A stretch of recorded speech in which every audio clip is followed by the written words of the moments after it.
The Book of Daniel with Greek portions. Chapter 1. In the 3rd year of the reign of Jehoiakim king of Judah, Nebuchadnezzar king of Babylon came to Jerusalem and besieged it.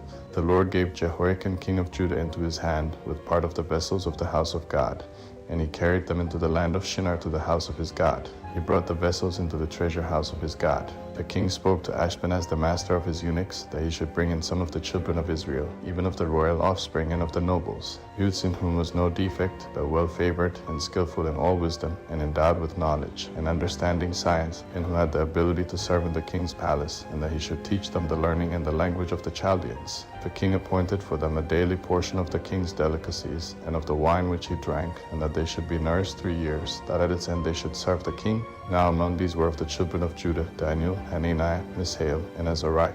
The prince of the eunuchs gave names to them. To Daniel he gave the name Belteshazzar, to Hananiah, Shadrach, to Mishael, Meshach, and to Azariah, Abednego. But Daniel purposed in his heart that he would not defile himself with the king's delicacies, nor with the wine which he drank. Therefore he requested of the prince of the eunuchs that he might not defile himself. Now God made Daniel find kindness and compassion in the sight of the prince of the eunuchs. The prince of the eunuchs said to Daniel, I fear my lord the king, who has appointed your food and your drink.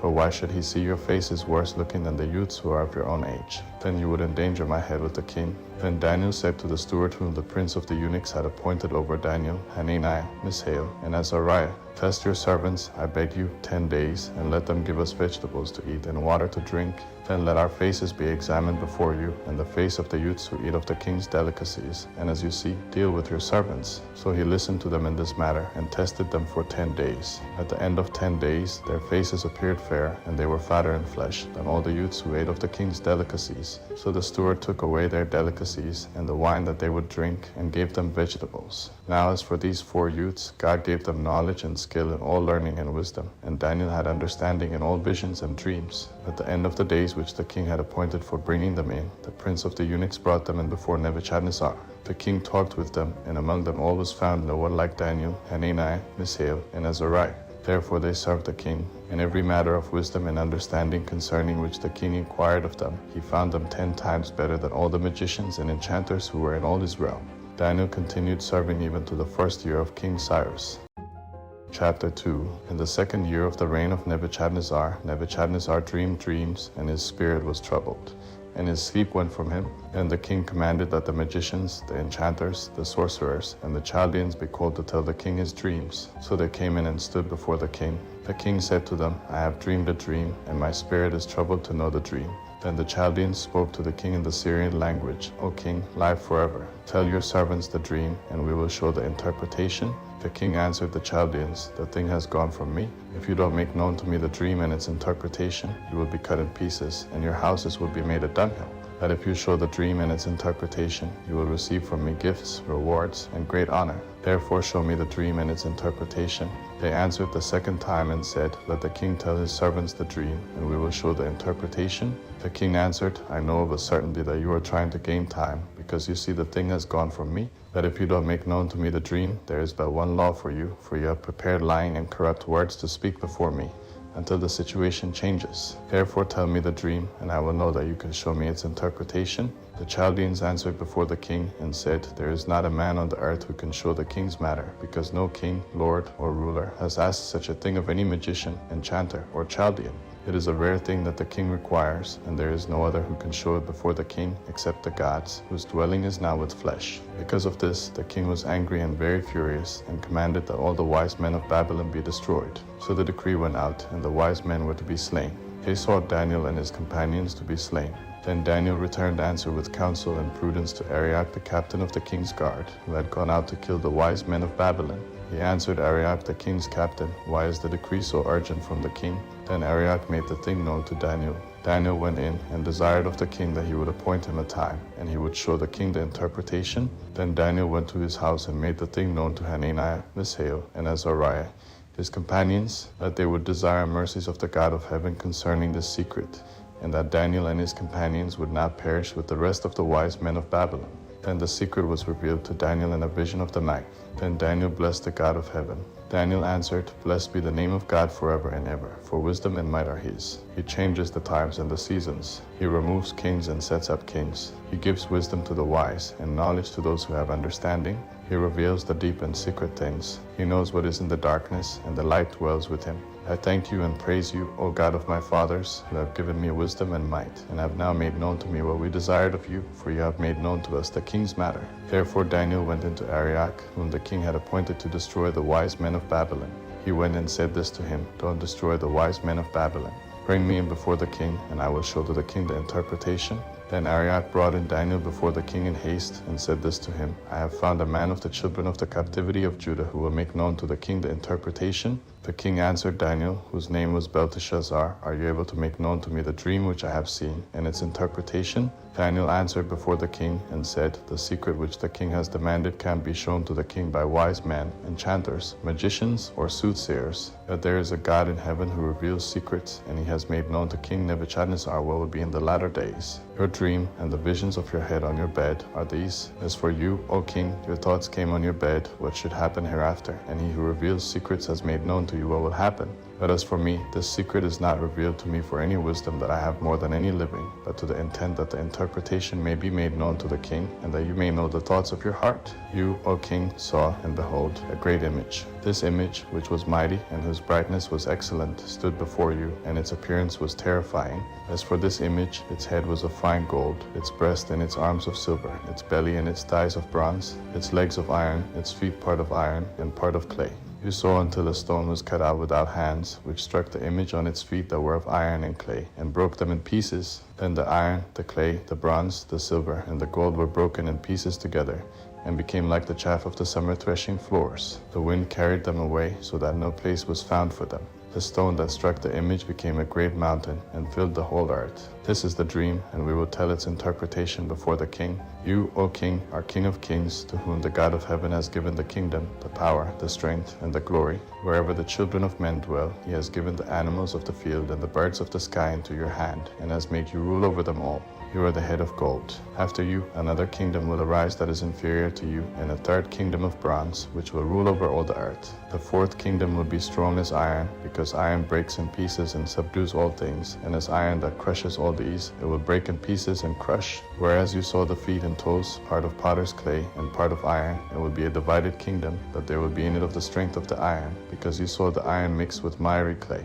As the toes of the feet were part of iron and part of clay, so the kingdom will be partly strong and partly brittle. Whereas you saw the iron mixed with miry clay, they will mingle themselves with the seed of men, but they won't cling to one another, even as iron does not mix with clay.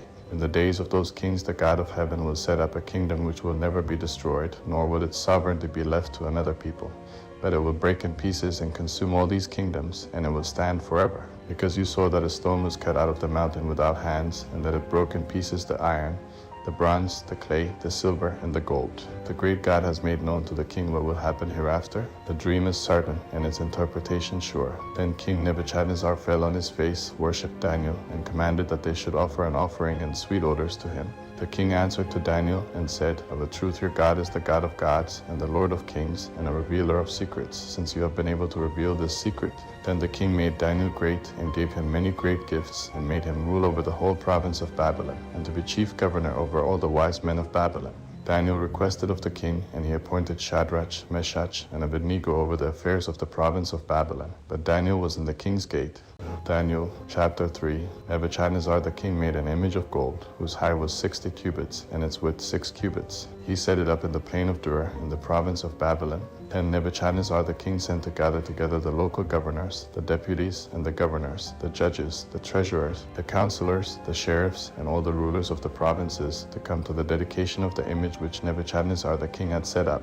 Then the local governors, the deputies and the governors, the judges, the treasurers, the counselors, the sheriffs, and all the rulers of the provinces were gathered together to the dedication of the image that Nebuchadnezzar the king had set up.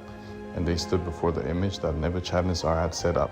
Then the herald cried aloud, To you it is commanded, peoples, nations, and languages, that whenever you hear the sound of the horn, flute, zither, lyre, harp, pipe, and all kinds of music, you fall down and worship the golden image that Nebuchadnezzar the king has set up. Whoever doesn't fall down and worship shall be cast into the middle of a burning fiery furnace the same hour. Therefore at that time, when all the peoples heard the sound of the horn, flute, zither, lyre, harp, pipe, and all kinds of music, all the peoples, the nations, and the languages fell down and worshipped the golden image that Nebuchadnezzar the king had set up. Therefore at that time certain Chaldeans came near and brought accusation against the Jews. They answered Nebuchadnezzar the king, O king, live forever. You, O king, have made a decree that every man who hears the sound of the horn, flute, zither, lyre, harp, pipe, and all kinds of music shall fall down and worship the golden image. And whoever doesn't fall down and worship shall be cast into the middle of a burning fiery furnace. There are certain Jews whom you have appointed over the affairs of the province of Babylon, Shadrach, Meshach, and Abednego. These men, O king, have not respected you. They don't serve your gods and don't worship the golden image which you have set up. Then Nebuchadnezzar in rage and fury commanded that Shadrach, Meshach, and Abednego be brought. Then these men were brought before the king. Nebuchadnezzar answered them, Is it on purpose, Shadrach, Meshach, and Abednego, that you don't serve my God, nor worship the golden image which I have set up? Now if you are ready whenever you hear the sound of the horn, flute, zither, lyre, harp, pipe, and all kinds of music to fall down and worship the image which I have made, good, but if you don't worship, you shall be cast the same hour into the middle of a burning fiery furnace. Who is that God who will deliver you out of my hands? Shadrach, Meshach, and Abednego answered the king, Nebuchadnezzar, we have no need to answer you in this matter. If it happens, our God whom we serve is able to deliver us from the burning fiery furnace, and he will deliver us out of your hand, O king. But if not, let it be known to you, O king, that we will not serve your gods or worship the golden image which you have set up.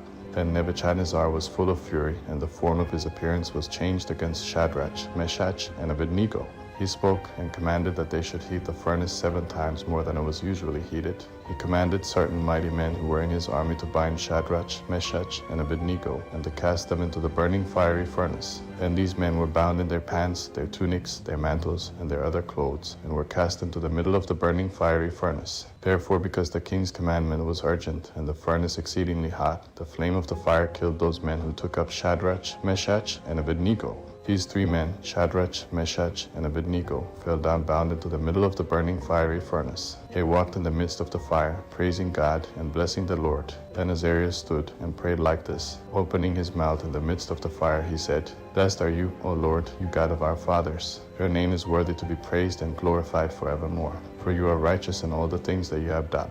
Yes, all your works are true.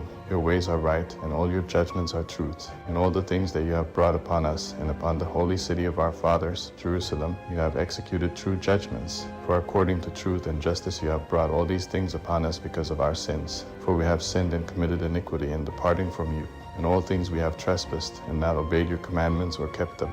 We haven't done as you have commanded us, that it might go well with us. Therefore all that you have brought upon us, and everything that you have done to us, you have done in true judgment. You delivered us into the hands of lawless enemies, most hateful rebels, and to an unjust king who is the most wicked in all the world. And now we can't open our mouths. Shame and reproach have come on your servants and those who worship you. Don't utterly deliver us up for your name's sake. Don't annul your covenant. Don't cause your mercy to depart from us, for the sake of Abraham who is loved by you, and for the sake of Isaac your servant, and Israel your Holy One, to whom you promised that you would multiply their offspring as the stars of the sky, and as the sand that is on the seashore. For we, O Lord, have become less than any nation, and are brought low this day in all the world because of our sins. There isn't at this time prince, or prophet, or leader, or burnt offering, or sacrifice, or oblation, or incense, or place to offer before you, and to find mercy. Nevertheless, in a contrite heart and a humble spirit let us be accepted, like the burnt offerings of rams and bullocks, and like 10,000s of fat lambs. So let our sacrifice be in your sight this day, that we may wholly go after you, for they shall not be ashamed who put their trust in you.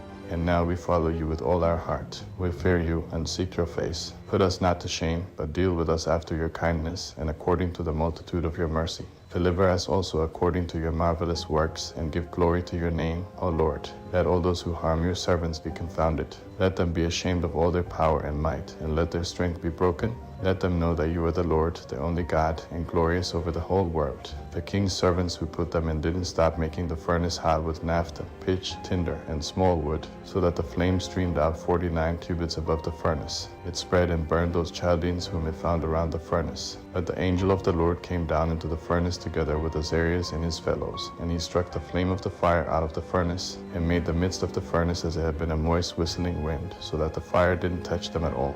It neither hurt nor troubled them. Then the 3, as out of one mouth, praised, glorified, and blessed God in the furnace, saying, Blessed are you, O Lord, you God of our fathers, to be praised and exalted above all forever. Blessed is your glorious and holy name, to be praised and exalted above all forever. Blessed are you in the temple of your holy glory, to be praised and glorified above all forever. Blessed are you who see the depths and sit upon the cherubim, to be praised and exalted above all forever. Blessed are you on the throne of your kingdom, to be praised and extolled above all forever. Blessed are you in the firmament of heaven, to be praised and glorified forever. O all you works of the Lord, bless the Lord. Praise and exalt him above all forever. O you heavens, bless the Lord. Praise and exalt him above all forever. O you angels of the Lord, bless the Lord. Praise and exalt him above all forever. O all you waters that are above the sky, bless the Lord. Praise and exalt him above all forever. O all you powers of the Lord, bless the Lord. Praise and exalt him above all forever. O you sun and moon, bless the Lord. Praise and exalt him above all forever. O you stars of heaven, bless the Lord.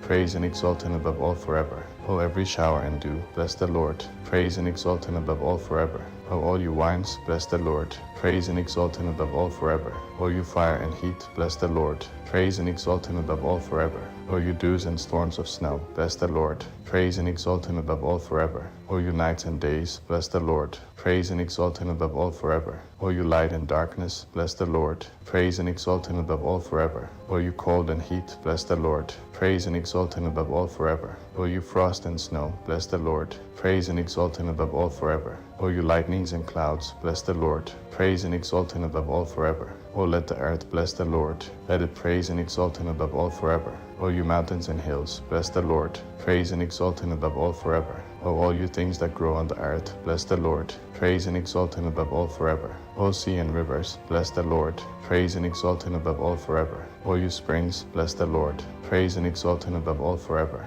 O you whales and all that move in the waters, bless the Lord. Praise and exalt him above all forever. O all you birds of the air, bless the Lord. Praise and exalt him above all forever. O all you beasts and cattle, bless the Lord. Praise and exalt him above all forever. O you children of men, bless the Lord. Praise and exalt him above all forever. O let Israel bless the Lord. Praise and exalt him above all forever. O you priests of the Lord, bless the Lord. Praise and exalt him above all forever. O you servants of the Lord, bless the Lord. Praise and exalt him above all forever. O you spirits and souls of the righteous, bless the Lord. Praise and exalt him above all forever. O you who are holy and humble of heart, bless the Lord. Praise and exalt him above all forever. O Hananiah, Mishael, and Azariah, bless the Lord. Praise and exalt him above all forever, for he has rescued us from Hades and saved us from the hand of death. He has delivered us out of the midst of the furnace and burning flame. He has delivered us out of the midst of the fire. O give thanks to the Lord, for he is good, for his mercy is forever. O all you who worship the Lord, bless the God of gods, praise him, and give him thanks, for his mercy is forever. Then Nebuchadnezzar the king was astonished and rose up in haste. He spoke and said to his counselors, Didn't we cast 3 men bound into the middle of the fire? They answered the king, True, O king. He answered, Look, I see 4 men loose, walking in the middle of the fire, and they are unharmed. The appearance of the 4th is like a son of the gods. Then Nebuchadnezzar came near to the mouth of the burning fiery furnace. He spoke and said, Shadrach, Meshach, and Abednego, you servants of the Most High God, come out and come here. Then Shadrach, Meshach, and Abednego came out of the middle of the fire. The local governors, the deputies, and the governors, and the king's counselors, being gathered together, saw these men, that the fire had no power on their bodies. The hair of their head wasn't singed. Their pants weren't changed. The smell of fire wasn't even on them. Nebuchadnezzar spoke and said, Blessed be the God of Shadrach, Meshach, and Abednego, who has sent his angel and delivered his servants who trusted in him, and have changed the king's word, and have yielded their bodies, that they might not serve nor worship any god, except their own God. Therefore I make a decree that every people, nation, and language who speak anything evil against the God of Shadrach, Meshach, and Abednego shall be cut in pieces, and their houses shall be made a dunghill, because there is no other God who is able to deliver like this. Then the king promoted Shadrach, Meshach, and Abednego in the province of Babylon. Chapter 4. Nebuchadnezzar the king, to all the peoples, nations, and languages who dwell in all the earth, peace be multiplied to you. It has seemed good to me to show the signs and wonders that the Most High God has worked toward me. How great are his signs, how mighty are his wonders. His kingdom is an everlasting kingdom. His dominion is from generation to generation.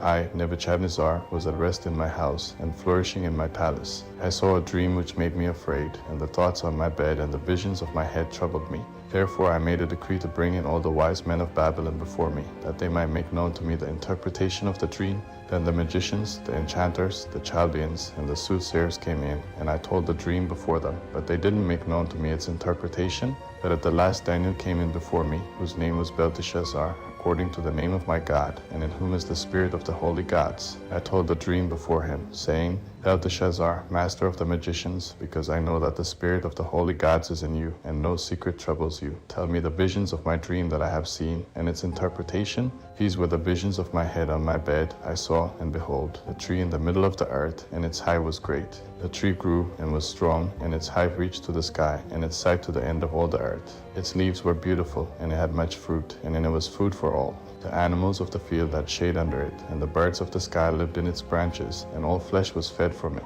I saw in the visions of my head on my bed, and behold, a watcher and a holy one came down from the sky. He cried aloud and said this, Cut down the tree and cut off its branches, shake off its leaves and scatter its fruit. Let the animals get away from under it, and the fowls from its branches. Nevertheless leave the stump of its roots in the earth, even with a band of iron and bronze, in the tender grass of the field, and let it be well with the dew of the sky. Let his portion be with the animals in the grass of the earth. Let his heart be changed from man's, and let an animal's heart be given to him. Then let 7 times pass over him. The sentence is by the decree of the watchers, and the demand by the word of the Holy One, to the intent that the living may know that the Most High rules in the kingdom of man, and gives it to whomever he will, and sets up over it the lowest of men. This dream I, King Nebuchadnezzar, have seen, and you, Belteshazzar, declare the interpretation, because all the wise men of my kingdom are not able to make known to me the interpretation, but you are able, for the spirit of the holy gods is in you. Then Daniel, whose name was Belteshazzar, was stricken mute for a while, and his thoughts troubled him. The king answered, Belteshazzar, do not let the dream or the interpretation trouble you. Belteshazzar answered, My lord, may the dream be for those who hate you, and its interpretation to your adversaries. The tree that you saw, which grew and was strong, whose height reached to the sky, and its sight to all the earth, whose leaves were beautiful, and its fruit plentiful, and in it was food for all, under which the animals of the field lived, and on whose branches the birds of the sky had their habitation. It is you, O king, who have grown and become strong, for your greatness has grown, and reaches to the sky, and your dominion to the end of the earth. Whereas the king saw a watcher and a holy one coming down from the sky, and saying, Cut down the tree, and destroy it, nevertheless leave the stump of its roots in the earth, even with a band of iron and bronze, in the tender grass of the field, and let it be well with the dew of the sky. Let his portion be with the animals of the field, until 7 times pass over him. This is the interpretation, O king, and it is the decree of the Most High, which has come on my lord the king, that you shall be driven from men, and your dwelling shall be with the animals of the field. You shall be made to eat grass as oxen, and shall be well with the dew of the sky, and 7 times shall pass over you, until you know that the Most High rules in the kingdom of men, and gives it to whomever he will. Their command to leave the stump of the roots of the tree means your kingdom will be sure to you, after you will have known that the heavens do rule. Therefore, O king, let my counsel be acceptable to you, and break off your sins by righteousness, and your iniquities by showing mercy to the poor. Perhaps there may be a lengthening of your tranquility. All this came on the king Nebuchadnezzar. At the end of 12 months he was walking in the royal palace of Babylon. The king spoke and said, Is not this great Babylon, which I have built for the royal dwelling place, by the might of my power and for the glory of my majesty? While the word was in the king's mouth, a voice came from the sky, saying, O King Nebuchadnezzar, to you it is spoken, the kingdom has departed from you.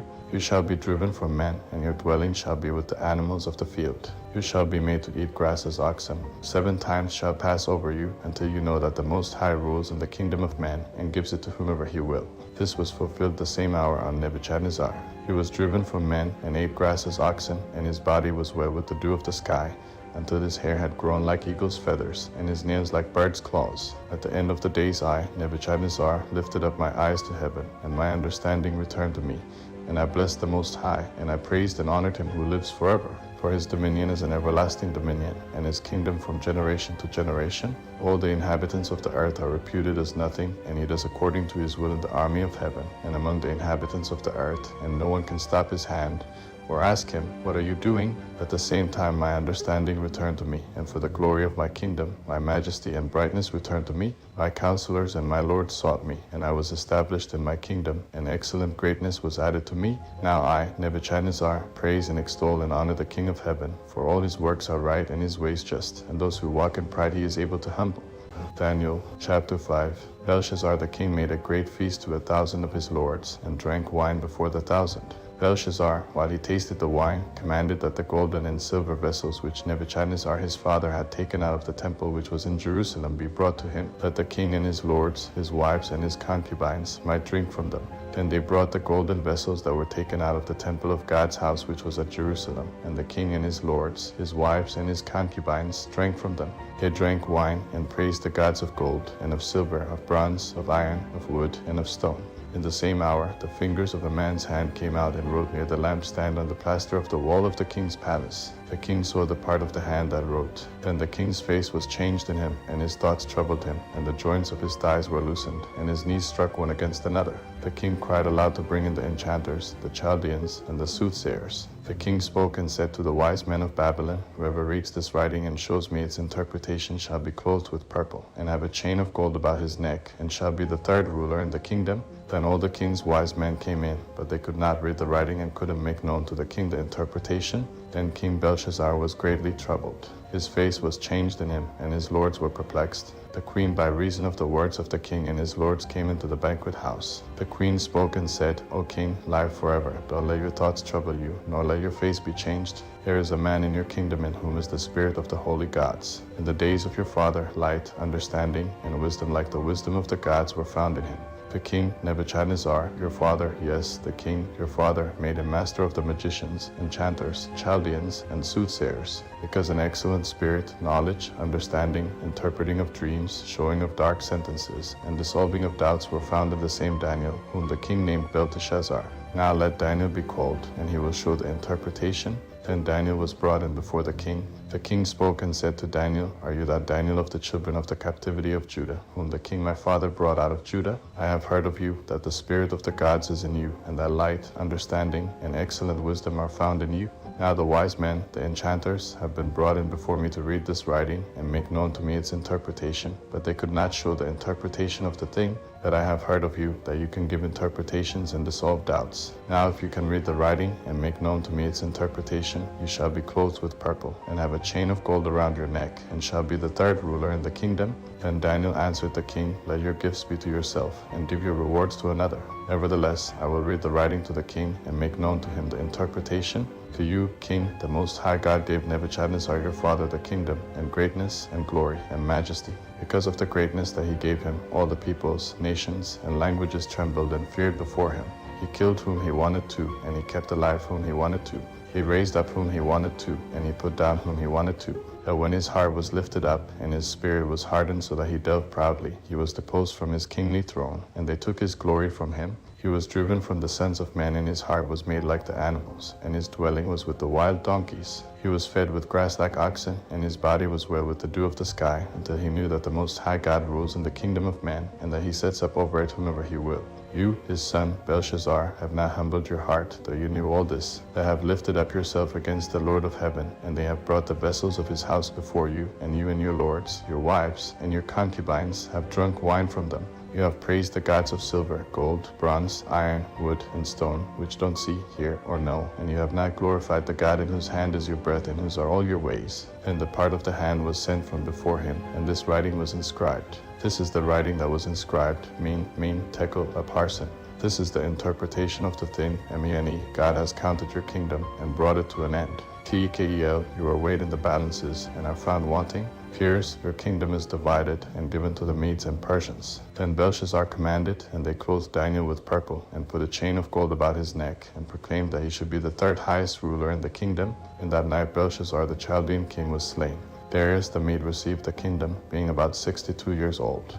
Daniel chapter 6. It pleased Darius to set over the kingdom 120 local governors, who should be throughout the whole kingdom, and over them 3 presidents, of whom Daniel was one, that these local governors might give account to them, and that the king should suffer no loss. Then this Daniel was distinguished above the presidents and the local governors, because an excellent spirit was in him, and the king thought to set him over the whole realm. Then the presidents and the local governors sought to find occasion against Daniel as touching the kingdom, but they could find no occasion or fault, because he was faithful. There wasn't any error or fault found in him. Then these men said, We won't find any occasion against this Daniel, unless we find it against him concerning the law of his God. Then these presidents and local governors assembled together to the king and said this to him, King Darius, live forever. All the presidents of the kingdom, the deputies and the local governors, the counselors and the governors have consulted together to establish a royal statute and to make a strong decree that whoever asks a petition of any god or man for 30 days, except of you, O king, he shall be cast into the den of lions. Now, O king, establish the decree and sign the writing that it not be changed according to the law of the Medes and Persians, which doesn't alter. Therefore King Darius signed the writing and the decree.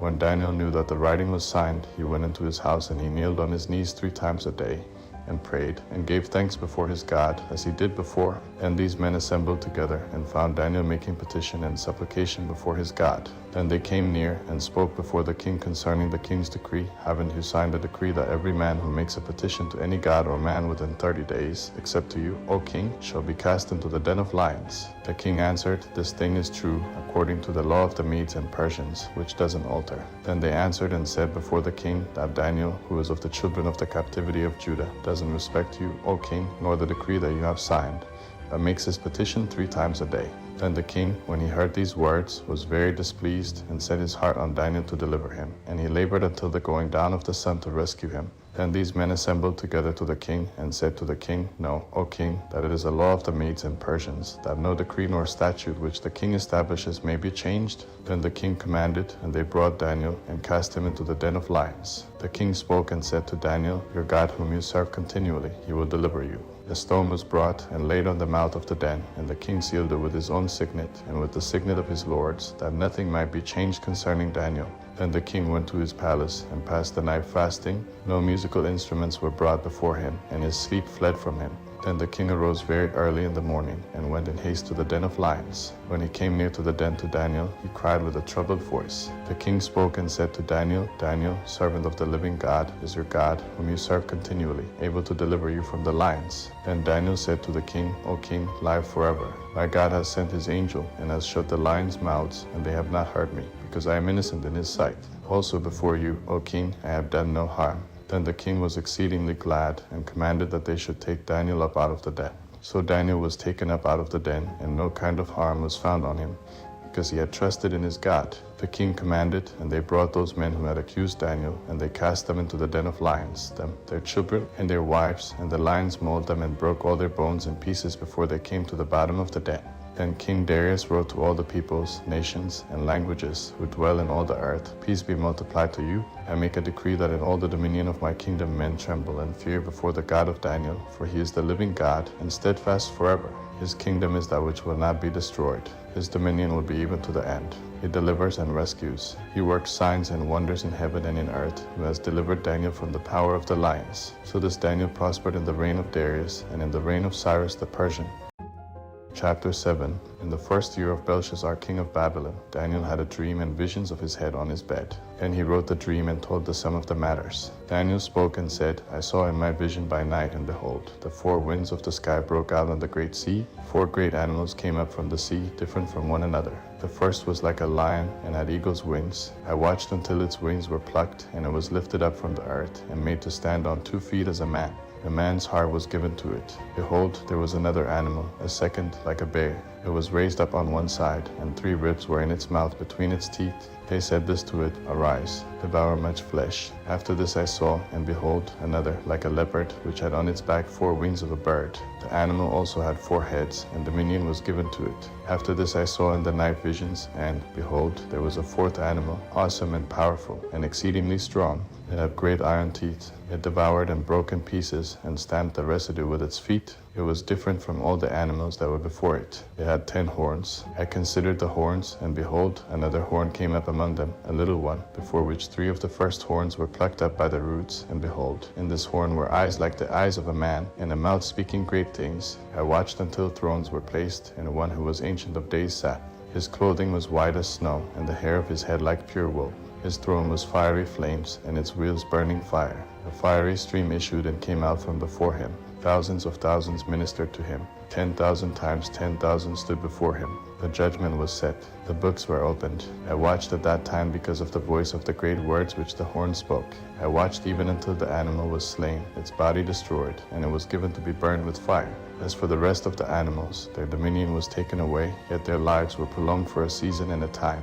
I saw in the night visions, and behold, one like a son of man came with the clouds, and he came to the Ancient of Days, and they brought him near before him. Dominion was given him with glory and a kingdom that all the peoples, nations, and languages should serve him. His dominion is an everlasting dominion which will not pass away, and his kingdom will not be destroyed. As for me, Daniel, my spirit was grieved within my body, and the visions of my head troubled me. I came near to one of those who stood by and asked him the truth concerning all this. So he told me and made me know the interpretation of the things. These great animals, which are four kings who will arise out of the earth. That the saints of the Most High will receive the kingdom and possess the kingdom forever, even forever and ever. Then I desired to know the truth concerning the fourth animal, which was different from all of them, exceedingly terrible, whose teeth were of iron, and its nails of bronze, which devoured, broke in pieces, and stamped the residue with its feet, and concerning the 10 horns that were on its head, and the other horn which came up, and before which 3 fell, even the horn that had eyes, and a mouth that spoke great things, whose look was more stout than its fellows. I saw, and the same horn made war with the saints and prevailed against them, until the Ancient of Days came, and judgment was given to the saints of the Most High, and the time came that the saints possessed the kingdom. So he said, the fourth animal will be a fourth kingdom on earth, which will be different from all the kingdoms, and will devour the whole earth, and will tread it down, and break it in pieces. As for the 10 horns, 10 kings will arise out of this kingdom. Another will arise after them, and he will be different from the former, and he will put down 3 kings. He will speak words against the Most High, and will wear out the saints of the Most High. He will plan to change the times and the law, and they will be given into his hand until the time and times and half a time. But the judgment will be set, and they will take away his dominion, to consume and to destroy it to the end. The kingdom and the dominion and the greatness of the kingdoms under the whole sky will be given to the people of the saints of the Most High. His kingdom is an everlasting kingdom, and all dominions will serve and obey him. Here is the end of the matter. As for me, Daniel, my thoughts troubled me greatly, and my face was changed in me, but I kept the matter in my heart. Chapter 8. In the 3rd year of the reign of King Belshazzar, a vision appeared to me, even to me, Daniel, after that which appeared to me at the first. I saw the vision. Now it was so, that when I saw, I was in the citadel of Susa, which is in the province of Elam. I saw in the vision, and I was by the river Ulai. Then I lifted up my eyes, and saw, and behold, a ram which had 2 horns stood before the river. The 2 horns were high, but one was higher than the other, and the higher came up last. I saw the ram pushing westward, northward, and southward. No animals could stand before him. There wasn't anyone who could deliver out of his hand, but he did according to his will, and magnified himself. As I was considering, behold, a male goat came from the west over the surface of the whole earth, and didn't touch the ground. The goat had a notable horn between his eyes. He came to the ram that had the 2 horns, which I saw standing before the river, and ran on him in the fury of his power. I saw him come close to the ram, and he was moved with anger against him, and struck the ram, and broke his 2 horns. There was no power in the ram to stand before him, but he cast him down to the ground, and trampled on him. There was no one who could deliver the ram out of his hand. The male goat magnified himself exceedingly. When he was strong, the great horn was broken, and instead of it there came up 4 notable horns toward the 4 winds of the sky. Out of one of them came out a little horn, which grew exceedingly great toward the south, and toward the east, and toward the glorious land. It grew great even to the army of the sky, and it cast down some of the army and of the stars to the ground, and trampled on them. Yes, it magnified itself even to the prince of the army, and it took away from him the continual burnt offering, and the place of his sanctuary was cast down. The army was given over to it together with the continual burnt offering through disobedience. It cast down truth to the ground, and it did its pleasure and prospered. Then I heard a holy one speaking, and another holy one said to that certain one who spoke, How long will the vision about the continual burnt offering and the disobedience that makes desolate, to give both the sanctuary and the army to be trodden underfoot be? He said to me, to 2,300 evenings and mornings. Then the sanctuary will be cleansed. When I, even I Daniel, had seen the vision, I sought to understand it. Then behold, there stood before me something like the appearance of a man. I heard a man's voice between the banks of the Ulai, which called and said, Gabriel, make this man understand the vision. So he came near where I stood, and when he came, I was frightened and fell on my face. But he said to me, Understand, son of man, for the vision belongs to the time of the end. Now as he was speaking with me, I fell into a deep sleep with my face toward the ground, but he touched me and set me upright. He said, Behold, I will make you know what will be in the latter time of the indignation, for it belongs to the appointed time of the end. The ram which you saw, that had the 2 horns, they are the kings of Media and Persia. The rough male goat is the king of Greece. The great horn that is between his eyes is the first king. As for that which was broken, in the place where 4 stood up, 4 kingdoms will stand up out of the nation, but not with his power. In the latter time of their kingdom, when the transgressors have come to the full, a king of fierce face and understanding dark sentences will stand up. His power will be mighty, but not by his own power. He will destroy awesomely and will prosper in what he does. He will destroy the mighty ones and the holy people. Through his policy he will cause deceit to prosper in his hand. He will magnify himself in his heart, and he will destroy many in their security. He will also stand up against the Prince of Princes, but he will be broken without human power. The vision of the evenings and mornings which has been told is true, but seal up the vision, for it belongs to many days to come. I, Daniel, fainted and was sick for some days. Then I rose up and did the king's business. I wondered at the vision, but no one understood it.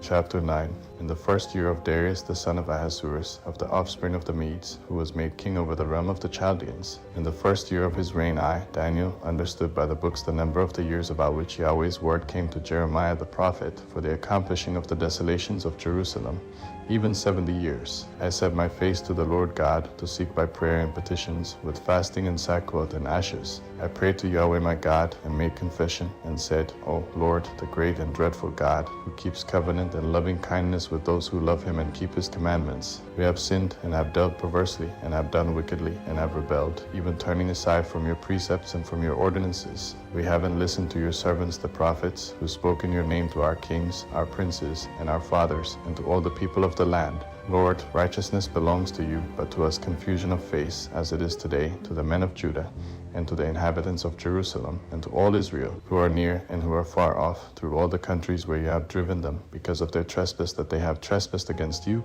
Lord, to us belongs confusion of face, to our kings, to our princes, and to our fathers, because we have sinned against you. To the Lord our God belong mercies and forgiveness, for we have rebelled against him. We haven't obeyed Yahweh our God's voice, to walk in his laws, which he set before us by his servants the prophets. Yes, all Israel have transgressed your law, turning aside, that they wouldn't obey your voice. Therefore the curse and the oath written in the law of Moses the servant of God has been poured out on us, for we have sinned against him. He has confirmed his words, which he spoke against us, and against our judges who judged us, by bringing on us a great evil. For under the whole sky such has not been done as has been done to Jerusalem. As it is written in the law of Moses, all this evil has come on us. Yet we have not entreated the favor of Yahweh our God, that we should turn from our iniquities and have discernment in your truth. Therefore Yahweh has watched over the evil, and brought it on us, for Yahweh our God is righteous in all his works which he does, and we have not obeyed his voice. Now, Lord our God, who has brought your people out of the land of Egypt with a mighty hand, and have gotten yourself renown, as it is today, we have sinned. We have done wickedly. Lord, according to all your righteousness, please let your anger and your wrath be turned away from your city, Jerusalem, your holy mountain. Because for our sins and for the iniquities of our fathers, Jerusalem and your people have become a reproach to all who are around us. Now therefore, our God, listen to the prayer of your servant and to his petitions, and cause your face to shine on your sanctuary that is desolate. For the Lord's sake, my God, turn your ear and hear. Open your eyes and see our desolations in the city which is called by your name, for we don't present our petitions before you for our righteousness, but for your great mercy's sake. Lord, hear. Lord, forgive. Lord, listen and do. Don't defer for your own sake, my God, because your city and your people are called by your name. While I was speaking, praying, and confessing my sin and the sin of my people Israel, and presenting my supplication before Yahweh my God for the holy mountain of my God, yes, while I was speaking in prayer, the man Gabriel, whom I had seen in the vision at the beginning, being caused to fly swiftly, touched me about the time of the evening offering. He instructed me and talked with me, and said, Daniel, I have now come to give you wisdom and understanding. At the beginning of your petitions the commandment went out, and I have come to tell you, for you are greatly beloved. Therefore consider the matter and understand the vision. 70 weeks are decreed on your people and on your holy city, to finish disobedience, to put an end to sin, to make reconciliation for iniquity, to bring in everlasting righteousness, to seal up vision and prophecy, and to anoint the most holy. Know therefore and discern that from the going out of the commandment to restore and to build Jerusalem to the anointed one, the prince, will be 7 weeks and 62 weeks. It will be built again with street and moat, even in troubled times. After the 62 weeks the anointed one will be cut off and will have nothing. The people of the prince who come will destroy the city and the sanctuary. Its end will be with a flood, and war will be even to the end. Desolations are determined. He will make a firm covenant with many for 1 week. In the middle of the week you will cause the sacrifice and the offering to cease. On the wing of abominations will come one who makes desolate. Even to the full end that is decreed, wrath will be poured out on the desolate. Chapter 10. In the 3rd year of Cyrus king of Persia, a revelation was revealed to Daniel, whose name was called Belteshazzar. The revelation was true, even a great warfare. He understood the revelation and had understanding of the vision. In those days I, Daniel, was mourning 3 whole weeks. I ate no pleasant bread. No meat or wine came into my mouth. I didn't anoint myself at all until 3 whole weeks were fulfilled. In the 24th day of the 1st month, as I was by the side of the great river, which is Hiddekel, I lifted up my eyes and looked, and behold, there was a man clothed in linen, whose thighs were adorned with pure gold of Upas. His body also was like beryl, and his face like the appearance of lightning, and his eyes like flaming torches. His arms and his feet were like burnished bronze. The voice of his words was like the voice of a multitude. I, Daniel, alone saw the vision, for the men who were with me didn't see the vision, but a great quaking fell on them, and they fled to hide themselves. So I was left alone, and saw this great vision. No strength remained in me, for my face grew deathly pale, and I retained no strength. Yet I heard the voice of his words. When I heard the voice of his words, then I fell into a deep sleep on my face, with my face toward the ground. Behold, a hand touched me, which set me on my knees and on the palms of my hands. He said to me, Daniel, you greatly beloved man, understand the words that I speak to you. Stand upright, for I have been sent to you now. When he had spoken this word to me, I stood trembling. Then he said to me, don't be afraid, Daniel, for from the first day that you set your heart to understand and to humble yourself before your God, your words were heard. I have come for your word's sake. That the prince of the kingdom of Persia withstood me 21 days, but behold, Michael, one of the chief princes, came to help me because I remained there with the kings of Persia. Now I have come to make you understand what will happen to your people in the latter days, for the vision is yet for many days. When he had spoken these words to me, I set my face toward the ground and was mute. Behold, one in the likeness of the sons of men touched my lips. Then I opened my mouth and spoke and said to him who stood before me, My Lord, by reason of the vision my sorrows have overtaken me, and I retain no strength. For how can the servant of my Lord talk with my Lord? For as for me, immediately there remained no strength in me. There was no breath left in me. Then one like the appearance of a man touched me again, and he strengthened me. He said, Greatly beloved man, don't be afraid. Peace be to you. Be strong. Yes, be strong. When he spoke to me, I was strengthened, and said, Let my Lord speak, for you have strengthened me. Then he said, Do you know why I have come to you? Now I will return to fight with the prince of Persia. When I go out, behold, the prince of Greece will come. But I will tell you what is inscribed in the writing of truth. There is no one who supports me against these except Michael, your prince. Daniel chapter 11. As for me, in the 1st year of Darius the Mede, I stood up to confirm and strengthen him.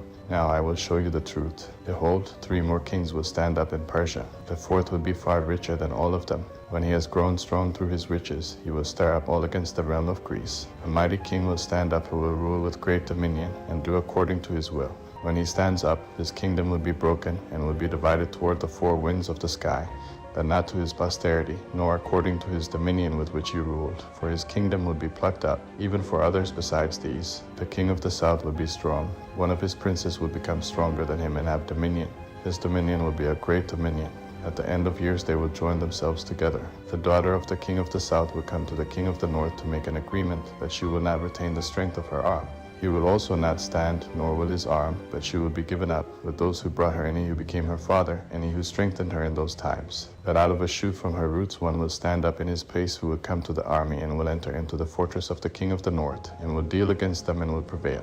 He will also carry their gods, with their molten images, and their precious vessels of silver and of gold, captive into Egypt. He will refrain some years from the king of the north. He will come into the realm of the king of the south, but he will return into his own land. His sons will wage war and will assemble a multitude of great forces which will keep coming and overflow and pass through. They will return and wage war, even to his fortress. The king of the south will be moved with anger and will come out and fight with him, even with the king of the north. He will send out a great multitude, and the multitude will be given into his hand. The multitude will be lifted up, and his heart will be exalted.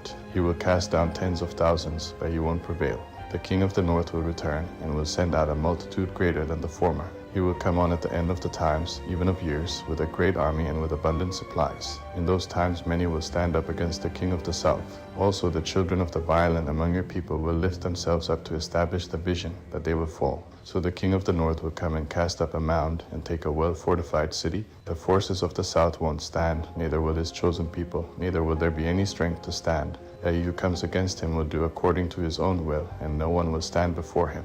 He will stand in the glorious land, and destruction will be in his hand. He will set his face to come with the strength of his whole kingdom, and with him equitable conditions. He will perform them. He will give him the daughter of women to corrupt her, but she will not stand, and won't be for him. After this he will turn his face to the islands, and will take many. But a prince will cause the reproach offered by him to cease. Yes, moreover, he will cause his reproach to turn on him. Then he will turn his face toward the fortresses of his own land, but he will stumble and fall, and won't be found. Then one who will cause a tax collector to pass through the kingdom to maintain its glory will stand up in his place. But within few days he shall be destroyed, not in anger, and not in battle. In his place a contemptible person will stand up, to whom they had not given the honor of the kingdom, but he will come in time of security, and will obtain the kingdom by flatteries. The overwhelming forces will be overwhelmed from before him, and will be broken. Yes, also the prince of the covenant. After the treaty is made with him, he will work deceitfully, for he will come up, and will become strong with a small people. In time of security he will come even on the fattest places of the province. He will do that which his fathers have not done, nor his fathers' fathers. He will scatter among them prey, plunder, and substance. Yes, he will devise his plans against the strongholds, even for a time. He will stir up his power and his courage against the king of the south with a great army. And the king of the south will wage war and battle with an exceedingly great and mighty army. But he won't stand, for they will devise plans against him. Yes, those who eat of his delicacies will destroy him, and his army will be swept away. Many will fall down slain. As for both these kings, their hearts will be to do mischief, and they will speak lies at one table. But it won't prosper, for the end will still be at the appointed time. Then he will return into his land with great wealth. His heart will be against the holy covenant. He will take action and return to his own land. He will return at the appointed time and come into the south, but it won't be in the latter time as it was in the former. For ships of Kittim will come against him. Therefore he will be grieved and will return, and have indignation against the holy covenant, and will take action.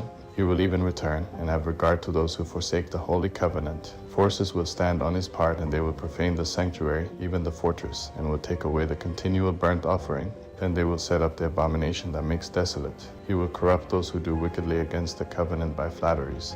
But the people who know their God will be strong and take action. Those who are wise among the people will instruct many, yet they will fall by the sword and by flame, by captivity and by plunder many days. Now when they fall, they will be helped with a little help, but many will join themselves to them with flatteries. Some of those who are wise will fall, to refine them, and to purify, and to make them white, even to the time of the end. Because it is yet for the appointed time, the king will do according to his will. He will exalt himself and magnify himself above every god, and will speak marvelous things against the God of gods. He will prosper until the indignation is accomplished, for what is determined will be done. He won't regard the gods of his fathers, or the desire of women, or regard any god, for he will magnify himself above all. That in his place he would honor the God of fortresses. He will honor a God whom his fathers didn't know with gold, silver, precious stones, and pleasant things. He will deal with the strongest fortresses by the help of a foreign god. He will increase with glory whoever acknowledges him. He will cause them to rule over many, and will divide the land for a price. At the time of the end, the king of the south will contend with him, and the king of the north will come against him like a whirlwind, with chariots, with horsemen, and with many ships. He will enter into the countries, and will overflow and pass through. He will enter also into the glorious land, and many countries will be overthrown, but these will be delivered out of his hand, Edom, Moab, and the chief of the children of Ammon. He will also stretch out his hand against the countries. The land of Egypt won't escape, but he will have power over the treasures of gold and of silver, and over all the precious things of Egypt. The Libyans and the Ethiopians will be at his steps. The news out of the east and out of the north will trouble him, and he will go out with great fury to destroy and utterly to sweep away many. He will plant the tents of his palace between the sea and the glorious holy mountain. Yet he will come to his end, and no one will help him. Chapter 12. At that time Michael will stand up, the great prince who stands for the children of your people. Here will be a time of trouble, such as never was since there was a nation even to that same time. At that time your people will be delivered, everyone who is found written in the book. Many of those who sleep in the dust of the earth will awake, some to everlasting life, and some to shame and everlasting contempt. Those who are wise will shine as the brightness of the expanse. Those who turn many to righteousness will shine like the stars forever and ever. But you, Daniel, shut up the words and seal the book, even to the time of the end. Many will run back and forth, and knowledge will be increased. Then I, Daniel, looked, and behold, two others stood, one on the river bank on this side, and the other on the river bank on that side. One said to the man clothed in linen, who was above the waters of the river, "How long will it be to the end of these wonders?" I heard the man clothed in linen, who was above the waters of the river, when he held up his right hand and his left hand to heaven, and swore by him who lives forever that it will be for a time, times and a half, and when they have finished breaking in pieces the power of the holy people. All these things will be finished. I heard, but I didn't understand. Then I said, "My Lord, what will be the outcome of these things?" He said, "Go your way, Daniel, for the words are shut up and sealed until the time of the end. Many will purify themselves, make themselves white, and be refined, but the wicked will do wickedly. None of the wicked will understand, but those who are wise will understand. From the time that the continual burnt offering is taken away and the abomination that makes desolate set up, there will be 1,290 days. Blessed is he who waits and comes to the 1,335 days. Now go your way until the end, for you will rest and will stand in your inheritance at the end of the days." Chapter 13. A man lived in Babylon, and his name was Joachim. He took a wife, whose name was Susanna, the daughter of Hilkiah, a very fair woman, and one who feared the Lord. Her parents were also righteous, and taught their daughter according to the law of Moses. Now Joachim was a great rich man, and had a beautiful garden next to his house. The Jews used to come to him, because he was more honorable than all others. The same year, 2 of the elders of the people were appointed to be judges, such as the Lord spoke of. That wickedness came from Babylon, from elders who were judges, who were supposed to govern the people. These were often at Joachim's house. All that had any lawsuits came to them. When the people departed away at noon, Susanna went into her husband's garden to walk. The 2 elders saw her going in every day and walking, and they were inflamed with lust for her. They perverted their own mind and turned away their eyes, that they might not look to heaven, nor remember just judgments. And although they both were wounded with lust for her, yet dared not show the other his grief, for they were ashamed to declare their lust, what they desired to do with her. Yet they watched eagerly from day to day to see her. The one said to the other, "Let's go home now, for it is dinner time." So when they had gone out, they parted company, and turning back again, they came to the same place. After they had asked one another the cause, they acknowledged their lust. Then they appointed a time both together, when they might find her alone. It happened, as they watched on an opportune day, she went in as before with only 2 maids, and she desired to wash herself in the garden, for it was hot. There was nobody there except the 2 elders who had hid themselves and watched her. Then she said to her maids, "Bring me olive oil and ointment, and shut the garden doors, that I may wash myself." They did as she asked them, and shut the garden doors, and went out themselves at the side doors to fetch the things that she had commanded them. They didn't see the elders, because they were hidden. Now when the maids had gone out, the 2 elders rose up and ran to her, saying, "Behold, the garden doors are shut, that no man can see us, and we are in love with you. Therefore consent to us, and lie with us. If you will not, we will testify against you that a young man was with you. Therefore you sent your maids away from you." Then Susanna sighed and said, "I am trapped, for if I do this thing, it is death to me. If I don't do it, I can't escape your hands. It is better for me to fall into your hands and not do it, than to sin in the sight of the Lord." With that Susanna cried with a loud voice, and the 2 elders cried out against her. Then one of them ran and opened the garden doors. So when the servants of the house heard the cry in the garden, they rushed in at the side door to see what had happened to her. But when the elders had told their tale, the servants were greatly ashamed, for there was never such a report made of Susanna. It came to pass on the next day, when the people assembled to her husband Joachim, the 2 elders came full of their wicked intent against Susanna to put her to death, and said before the people, "Send for Susanna, the daughter of Hilkiah, Joachim's wife." So they sent, and she came with her father and mother, her children, and all her kindred. Now Susanna was a very delicate woman, and beautiful to behold. These wicked men commanded her to be unveiled, for she was veiled, that they might be filled with her beauty. Therefore her friends and all who saw her wept. Then the 2 elders stood up in the midst of the people, and laid their hands upon her head. She, weeping, looked up toward heaven, for her heart trusted in the Lord. The elders said, "As we walked in the garden alone, this woman came in with 2 maids, shut the garden doors, and sent the maids away. Then a young man who was hidden there came to her and lay with her. And we, being in a corner of the garden, saw this wickedness and ran to them. And when we saw them together, we couldn't hold the man, for he was stronger than we, and opened the doors, and leaped out. But having taken this woman, we asked who the young man was, but she would not tell us. We testified these things. Then the assembly believed them, as those who were elders of the people and judges, so they condemned her to death. And Susanna cried out with a loud voice, and said, "O everlasting God, you know the secrets, and know all things before they happen. You know that they have testified falsely against me. Behold, I must die, even though I never did such things as these men have maliciously invented against me." The Lord heard her voice. Therefore, when she was led away to be put to death, God raised up the Holy Spirit of a young youth, whose name was Daniel. He cried with a loud voice, I am clear from the blood of this woman. Then all the people turned them toward him and said, What do these words that you have spoken mean? So he, standing in the midst of them, said, Are you all such fools, you sons of Israel, that without examination or knowledge of the truth you have condemned a daughter of Israel? Return again to the place of judgment, for these have testified falsely against her. Therefore all the people turned again in haste, and the elders said to him, Come, sit down among us, and show it to us, seeing God has given you the honor of an elder. Then Daniel said to them, Put them far apart from each another, and I will examine them. So when they were put apart one from another, he called one of them, and said to him, O you who have become old in wickedness, now your sins have returned which you have committed before, in pronouncing unjust judgment, condemning the innocent, and letting the guilty go free, although the Lord says, You shall not kill the innocent and righteous. Now then, if you saw her, tell me, under which tree did you see them companying together? He answered, Under a mastic tree.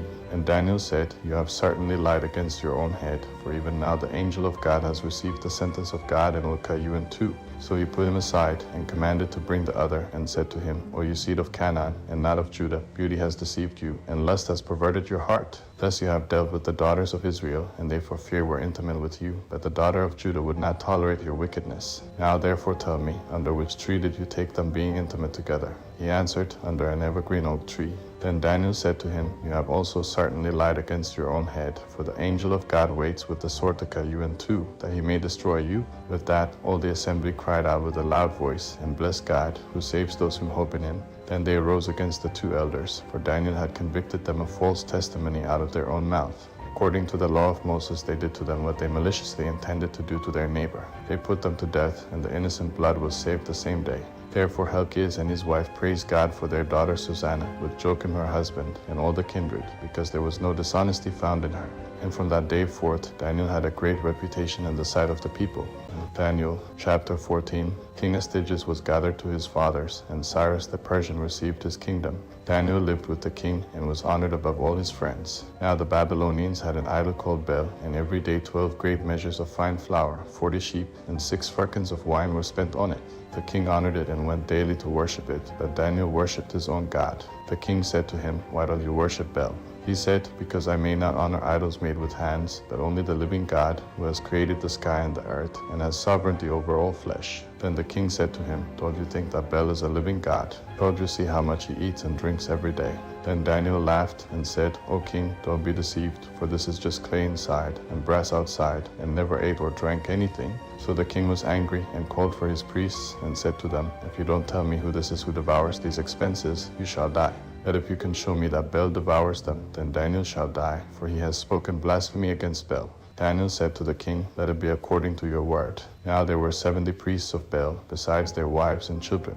The king went with Daniel into Bel's temple. So Bel's priests said, Behold, we will leave, but you, O king, set out the food, and mix the wine and set it out, shut the door securely, and seal it with your own signet. When you come in the morning, if you don't find that Bel has eaten everything, we will suffer death, or else Daniel, who speaks falsely against us. They weren't concerned, for under the table they had made a secret entrance, by which they entered in continually, and consumed those things. It happened, when they had gone out, the king set the food before Bel. Now Daniel had commanded his servants to bring ashes, and they scattered them all over the temple in the presence of the king alone. Then they went out, shut the door, sealed it with the king's signet, and so departed. Now in the night the priests came with their wives and children, as they usually did, and ate and drank it all. In the morning the king arose, and Daniel with him. The king said, Daniel, are the seals whole? He said, Yes, O king, they are whole. And as soon as he had opened the door, the king looked at the table, and cried with a loud voice, You are great, O Bel, and with you is no deceit at all. Then Daniel laughed and held the king that he should not go in, and said, Behold now the pavement, and mark well whose footsteps these are. The king said, I see the footsteps of men, women, and children. Then the king was angry, and took the priests with their wives and children, who showed him the secret doors, where they came in and consumed the things that were on the table. Therefore the king killed them, and delivered Bel into Daniel's power, who overthrew it in its temple. In that same place there was a great dragon which the people of Babylon worshipped. The king said to Daniel, Will you also say that this is of brass? Behold, he lives, eats and drinks. You can't say that he is no living God. Therefore worship him. Then Daniel said, I will worship the Lord my God, for he is a living God. But allow me, O king, and I will kill this dragon without sword or staff. The king said, I allow you. Then Daniel took pitch, fat, and hair, and melted them together, and made lumps of them. He put these in the dragon's mouth, so the dragon ate and burst apart. Daniel said, Behold, these are the gods you all worship. When the people of Babylon heard that, they took great indignation and conspired against the king, saying, The king has become a Jew. He has pulled down Bel, slain the dragon, and put the priests to the sword. So they came to the king and said, Deliver Daniel to us, or else we will destroy you and your house. Now when the king saw that they trapped him, being constrained, the king delivered Daniel to them. They cast him into the lion's den, where he was 6 days. There were 7 lions in the den, and they had been giving them 2 carcasses and 2 sheep every day, which then were not given to them, intending that they would devour Daniel. Now there was in Jewry the prophet Habakkuk, who had made stew, and had broken bread into a bowl. He was going into the field to bring it to the reapers. But the angel of the Lord said to Habakkuk, Go carry the dinner that you have into Babylon to Daniel in the lion's den. Habakkuk said, Lord, I never saw Babylon. I don't know where the den is. Then the angel of the Lord took him by the crown, and lifted him up by the hair of his head, and with the blast of his breath set him in Babylon over the den. Habakkuk cried, saying, O Daniel, Daniel, take the dinner which God has sent you. Daniel said, You have remembered me, O God, you haven't forsaken those who love you. So Daniel arose and ate, and the angel of God set Habakkuk in his own place again immediately. On the 7th day, the king came to mourn for Daniel. When he came to the den, he looked in, and, behold, Daniel was sitting. Then the king cried with a loud voice, saying, Great are you, O Lord, you God of Daniel, and there is none other beside you. So he drew him out, and cast those that were the cause of his destruction into the den, and they were devoured in a moment before his face. The book of Hosea, chapter 1. Yahweh's word that came to Hosea the son of Beeri in the days of Uzziah, Jotham, Ahaz, and Hezekiah, kings of Judah, and in the days of Jeroboam the son of Joash, king of Israel. When Yahweh spoke at first by Hosea, Yahweh said to Hosea, Go, take for yourself a wife of prostitution and children of unfaithfulness, for the land commits great adultery, forsaking Yahweh. So he went and took Gomer the daughter of Diblaim, and she conceived, and bore him a son. Yahweh said to him, Call his name Jezreel, for yet a little while, and I will avenge the blood of Jezreel on the house of Jehu, and will cause the kingdom of the house of Israel to cease. It will happen in that day that I will break the bow of Israel in the valley of Jezreel. She conceived again, and bore a daughter. Then he said to him, Call her name Lo-Ruhamah, for I will no longer have mercy on the house of Israel, that I should in any way pardon them. That I will have mercy on the house of Judah, and will save them by Yahweh their God, and will not save them by bow, sword, battle, horses, or horsemen. Now when she had weaned Lo-Ruhamah, she conceived, and bore a son. He said, Call his name Lo-Ammi, for you are not my people, and I will not be yours. Yet the number of the children of Israel will be as the sand of the sea, which can't be measured or counted. And it will come to pass that, in the place where it was said to them, You are not my people, they will be called sons of the living God. The children of Judah and the children of Israel will be gathered together, and they will appoint themselves one head, and will go up from the land, for great will be the day of Jezreel. Hosea chapter 2. Say to your brothers, my people, and to your sisters, my loved one, Contend with your mother. Contend, for she is not my wife, neither am I her husband, and let her put away her prostitution from her face, and her adulteries from between her breasts, lest I strip her naked, and make her bare as in the day that she was born, and make her like a wilderness, and set her like a dry land, and kill her with thirst. Indeed, on her children I will have no mercy, for they are children of unfaithfulness. For their mother has paid the prostitute. She who conceived them has done shamefully, for she said, I will go after my lovers, who give me my bread and my water, my wool and my flax, my oil and my drink. Therefore, behold, I will hedge up your way with thorns, and I will build a wall against her, that she can't find her way. She will follow after her lovers, but she won't overtake them, and she will seek them, but won't find them. Then she will say, I will go and return to my first husband, for then it was better with me than now. For she didn't know that I gave her the grain, the new wine, and the oil, and multiplied to her silver and gold, which they used for Baal. Therefore I will take back my grain in its time, and my new wine in its season, and will pluck away my wool and my flax which should have covered her nakedness. Now I will uncover her lewdness in the sight of her lovers, and no one will deliver her out of my hand. I will also cause all her celebrations to cease, her feasts, her new moons, her Sabbaths, and all her solemn assemblies. I will lay waste her vines and her fig trees, about which she has said, These are my wages that my lovers have given me, and I will make them a forest, and the animals of the field shall eat them. I will visit on her the days of the balls, to which she burned incense when she decked herself with her earrings and her jewels, and went after her lovers and forgot me, says Yahweh. Therefore, behold, I will allure her, and bring her into the wilderness, and speak tenderly to her. I will give her vineyards from there, and the valley of Achor for a door of hope, and she will respond there as in the days of her youth, and as in the day when she came up out of the land of Egypt. It will be in that day, says Yahweh, that you will call me my husband, and no longer call me my master, for I will take away the names of the Baals out of her mouth, and they will no longer be mentioned by name. In that day I will make a covenant for them with the animals of the field, and with the birds of the sky. and with the creeping things of the ground. I will break the bow, the sword, and the battle out of the land, and will make them lie down safely. I will betroth you to me forever. Yes, I will betroth you to me in righteousness, in justice, in loving kindness, and in compassion. I will even betroth you to me in faithfulness, and you shall know Yahweh. It will happen in that day that I will respond, says Yahweh. I will respond to the heavens, and they will respond to the earth. And the earth will respond to the grain, and the new wine, and the oil, and they will respond to Jezreel. I will sow her to me in the earth, and I will have mercy on her who had not obtained mercy. And I will tell those who were not my people, you are my people. And they will say, you are my God. Chapter 3. Yahweh said to me, go again, love a woman loved by another, and an adulteress, even as Yahweh loves the children of Israel, though they turn to other gods, and love cakes of raisins. So I bought her for myself for 15 pieces of silver, and a homer, and a half of barley. I said to her, you shall stay with me many days. You shall not play the prostitute, and you shall not be with any other man. I will also be so toward you. For the children of Israel shall live many days without king, without prince, without sacrifice, without sacred stone, and without ephod or idols. Afterward the children of Israel shall return and seek Yahweh their God, and David their king, and shall come with trembling to Yahweh and to his blessings in the last days. Chapter 4. Hear Yahweh's word, you children of Israel, for Yahweh has a charge against the inhabitants of the land. Indeed there is no truth, nor goodness, nor knowledge of God in the land. There is cursing, lying, murder, stealing, and committing adultery. They break boundaries, and bloodshed causes bloodshed.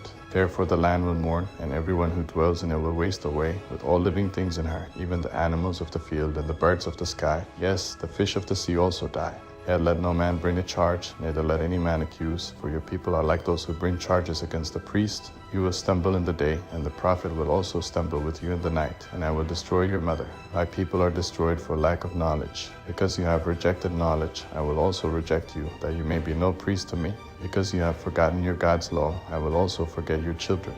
As they were multiplied, so they sinned against me. I will change their glory into shame. They feed on the sin of my people, and set their heart on their iniquity. They will be like people, like priests, and I will punish them for their ways, and will repay them for their deeds. They will eat, and not have enough. They will play the prostitute, and will not increase, because they have abandoned listening to Yahweh. Prostitution, wine, and new wine take away understanding. My people consult with their wooden idol, and answer to a stick of wood. Indeed, the spirit of prostitution has led them astray, and they have been unfaithful to their God. They sacrifice on the tops of the mountains, and burn incense on the hills, under oaks, poplars, and terebinths, because its shade is good. Therefore your daughters play the prostitute, and your brides commit adultery. I will not punish your daughters when they play the prostitute, nor your brides when they commit adultery, because the men consort with prostitutes, and they sacrifice with the shrine prostitutes, so the people without understanding will come to ruin. Though you, Israel, play the prostitute, yet don't let Judah offend, and don't come to Gilgal, neither go up to Beth-aven, nor swear as Yahweh lives. For Israel has behaved extremely stubbornly, like a stubborn heifer. Then how will Yahweh feed them like a lamb in a meadow? Ephraim is joined to idols. Leave him alone. Their drink has become sour. They play the prostitute continually. Her rulers dearly love their shameful way. The wind has wrapped her up in its wings, and they shall be disappointed because of their sacrifices. Chapter 5. Listen to this, you priests. Listen, house of Israel, and give ear, house of the king. For the judgment is against you, for you have been a snare at Mizpah, and a net spread on Tabor. The rebels are deep in slaughter, but I discipline all of them. I know Ephraim, and Israel is not hidden from me. For now, Ephraim, you have played the prostitute. Israel is defiled. Their deeds won't allow them to turn to their God, for the spirit of prostitution is within them, and they don't know Yahweh. The pride of Israel testifies to his face. Therefore Israel and Ephraim will stumble in their iniquity. Judah also will stumble with them. They will go with their flocks and with their herds to seek Yahweh, but they won't find him. He has withdrawn himself from them. They are unfaithful to Yahweh, for they have borne illegitimate children. Now the new moon will devour them with their fields. Blow the cornet in Jibah and the trumpet in Ramah. Sound the battle cry at Beth-aven. Behind you, Benjamin. Ephraim will become a desolation in the day of rebuke. Among the tribes of Israel I have made known that which will surely be. The princes of Judah are like those who remove a landmark. I will pour out my wrath on them like water. Ephraim is oppressed, he is crushed in judgment, because he is intent in his pursuit of idols. Therefore I am to Ephraim like a moth, and to the house of Judah like rottenness. When Ephraim saw his sickness, and Judah his wound, then Ephraim went to Assyria, and sent to King Jareb. But he is not able to heal you, neither will he cure you of your wound. For I will be to Ephraim like a lion, and like a young lion to the house of Judah. I myself will tear in pieces and go away. I will carry off, and there will be no one to deliver. I will go and return to my place until they acknowledge their offense and seek my face. In their affliction they will seek me earnestly. Chapter 6. Come, let's return to Yahweh, for he has torn us to pieces, and he will heal us. He has injured us, and he will bind up our wounds. After 2 days he will revive us. On the third day he will raise us up, and we will live before him. Let's acknowledge Yahweh. Let's press on to know Yahweh. As surely as the sun rises, Yahweh will appear. He will come to us like the rain, like the spring rain that waters the earth. Ephraim, what shall I do to you? Judah, what shall I do to you? For your love is like a morning cloud, and like the dew that disappears early. Therefore I have cut them to pieces with the prophets. I killed them with the words of my mouth. Your judgments are like a flash of lightning. For I desire mercy and not sacrifice, and the knowledge of God more than burnt offerings. But they, like Adam, have broken the covenant. They were unfaithful to me there. Gilead is a city of those who work iniquity. It is stained with blood. As gangs of robbers wait to ambush a man, so the company of priests murder on the path toward Shechem, committing shameful crimes. In the house of Israel I have seen a horrible thing. There is prostitution in Ephraim. Israel is defiled. Also, Judah, there is a harvest appointed for you, when I restore the fortunes of my people. Hosea, chapter 7. When I would heal Israel, then the iniquity of Ephraim is uncovered, also the wickedness of Samaria, for they commit falsehood. And the thief enters in, and the gang of robbers ravages outside. They don't consider in their hearts that I remember all their wickedness. Now their own deeds have engulfed them. They are before my face. They make the king glad with their wickedness, and the princes with their lies. They are all adulterers. They are burning like an oven that the baker stops stirring, from the kneading of the dough until it is leavened. On the day of our king, the princes made themselves sick with the heat of wine. He joined his hand with mockers, for they have prepared their heart like an oven, while they lie in wait. Their anger smolders all night. In the morning it burns as a flaming fire. They are all hot as an oven, and devour their judges. All their kings have fallen. There is no one among them who calls to me. Ephraim mixes himself among the nations. Ephraim is a pancake not turned over. Strangers have devoured his strength, and he doesn't realize it. Indeed, gray hairs are here and there on him, and he doesn't realize it. The pride of Israel testifies to his face, yet they haven't returned to Yahweh their God, nor sought him for all this. Ephraim is like an easily deceived dove, without understanding. They call to Egypt, they go to Assyria. When they go, I will spread my net on them. I will bring them down like the birds of the sky. I will chastise them as their congregation has heard. Woe to them, for they have wandered from me. Destruction to them, for they have trespassed against me. Though I would redeem them, yet they have spoken lies against me. They haven't cried to me with their heart, but they howl on their beds. They assemble themselves for grain and new wine. They turn away from me. Though I have taught and strengthened their arms, yet they plot evil against me. They return, but not to the Most High. They are like a faulty bow. Their princes will fall by the sword for the rage of their tongue. This will be their derision in the land of Egypt. Chapter 8. Put the trumpet to your lips. Something like an eagle is over Yahweh's house, because they have broken my covenant and rebelled against my law. They cry to me, my God, we, Israel, acknowledge you. Israel has cast off that which is good. The enemy will pursue him. They have set up kings, but not by me. They have made princes, and I didn't approve. Of their silver and their gold they have made themselves idols, that they may be cut off. Let Samaria throw out his calf idol. My anger burns against them. How long will it be until they are capable of purity? For this is even from Israel. The workman made it, and it is no God. Indeed, the calf of Samaria shall be broken in pieces. For they sow the wind, and they will reap the whirlwind. He has no standing grain. The stalk will yield no head. If it does yield, strangers will swallow it up. Israel is swallowed up. Now they are among the nations like a worthless thing, for they have gone up to Assyria like a wild donkey wandering alone. Ephraim has hired lovers for himself. But although they sold themselves among the nations, I will now gather them, and they begin to waste away because of the oppression of the king of mighty ones. Because Ephraim has multiplied altars for sinning, they became for him altars for sinning. I wrote for him the many things of my law, but they were regarded as a strange thing. As for the sacrifices of my offerings, they sacrifice meat and eat it.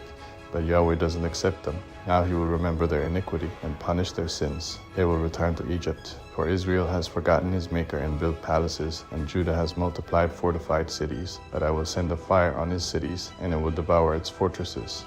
Chapter 9. Don't rejoice, Israel, to jubilation like the nations, for you are unfaithful to your God. You love the wages of a prostitute at every grain threshing floor. The threshing floor and the winepress won't feed them, and the new wine will fail her. They won't dwell in Yahweh's land, but Ephraim will return to Egypt, and they will eat unclean food in Assyria. They won't pour out wine offerings to Yahweh, neither will they be pleasing to him. Their sacrifices will be to them like the bread of mourners. All who eat of it will be polluted, for their bread will be for their appetite. They will not come into Yahweh's house. What will you do in the day of solemn assembly, and in the day of the feast of Yahweh? For, behold, when they flee destruction, Egypt will gather them up. Memphis will bury them. Meadows will possess their pleasant things of silver. Thorns will be in their tents. The days of visitation have come. The days of reckoning have come. Israel will consider the prophet to be a fool, and the man who is inspired to be insane, because of the abundance of your sins, and because your hostility is great. The prophet watches over Ephraim with my God. The fowler snares on all of his paths, and hostility in the house of his God. They have deeply corrupted themselves, as in the days of Jibah. You will remember their iniquity. You will punish them for their sins. I found Israel like grapes in the wilderness. I saw your fathers as the first ripe in the fig tree at its first season, but they came to Baal pure, and consecrated themselves to the shameful thing, and became abominable like that which they loved. As for Ephraim, their glory will fly away like a bird. There will be no birth, no one with child, and no conception. Though they bring up their children, yet I will bury them, so that not a man shall be left. Indeed, woe also to them when I depart from them. I have seen Ephraim like Tyre, planted in a pleasant place, but Ephraim will bring out his children to the murderer. Give them, Yahweh, what will you give? Give them a miscarrying womb and dry breasts. All their wickedness is in Gilgal, for there I hated them. Because of the wickedness of their deeds, I will drive them out of my house. I will love them no more. All their princes are rebels. Ephraim is struck, their root has dried up. They will bear no fruit. Even though they give birth, yet I will kill the beloved ones of their womb. My God will cast them away, because they didn't listen to him, and they will be wanderers among the nations. Chapter 10. Israel is a luxuriant vine that produces his fruit. According to the abundance of his fruit he has multiplied his altars. As their land has prospered, they have adorned their sacred stones. Their heart is divided. Now they will be found guilty. He will demolish their altars. He will destroy their sacred stones. Surely now they will say, we have no king, for we don't fear Yahweh. And the king, what can he do for us? They make promises, swearing falsely and making covenants. Therefore judgment springs up like poisonous weeds in the furrows of the field. The inhabitants of Samaria will be in terror for the camps of Beth Aven, for its people will mourn over it, along with its priests who rejoiced over it, for its glory, because it has departed from it. It also will be carried to Assyria for a present to a great king.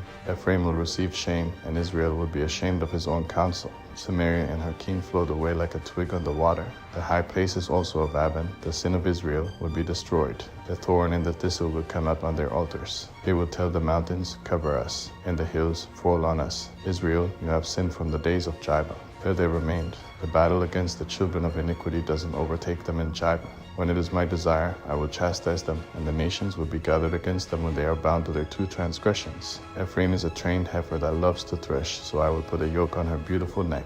I will set a rider on Ephraim. Judah will plow. Jacob will break his clods. Sow to yourselves in righteousness, reap according to kindness. Break up your fallow ground, for it is time to seek Yahweh until he comes and rains righteousness on you. You have plowed wickedness, you have reaped iniquity. You have eaten the fruit of lies, for you trusted in your way in the multitude of your mighty men. Therefore a battle roar will arise among your people, and all your fortresses will be destroyed, as Shaman destroyed Beth Arbel in the day of battle. The mother was dashed in pieces with her children. So Bethel will do to you because of your great wickedness. At daybreak the king of Israel will be destroyed. Chapter 11. When Israel was a child, then I loved him, and called my son out of Egypt. They called to them, so they went from them. They sacrificed to the Baals, and burned incense to engraved images. Yet I taught Ephraim to walk. I took them by their arms, but they didn't know that I healed them. I drew them with cords of a man, with ties of love, and I was to them like those who lift up the yoke on their necks. And I bent down to him, and I fed him. They won't return into the land of Egypt, but the Assyrian will be their king, because they refuse to repent. The sword will fall on their cities, and will destroy the bars of their gates, and will put an end to their plans. My people are determined to turn from me. Though they call to the Most High, he certainly won't exalt them. How can I give you up, Ephraim? How can I hand you over, Israel? How can I make you like Admah? How can I make you like Zeboim? My heart is turned within me, my compassion is aroused. I will not execute the fierceness of my anger. I will not return to destroy Ephraim, for I am God and not man, the Holy One among you. I will not come in wrath. They will walk after Yahweh, who will roar like a lion, for he will roar, and the children will come trembling from the west. They will come trembling like a bird out of Egypt, and like a dove out of the land of Assyria. And I will settle them in their houses, says Yahweh. Ephraim surrounds me with falsehood, and the house of Israel with deceit. Judah still strays from God, and is unfaithful to the Holy One.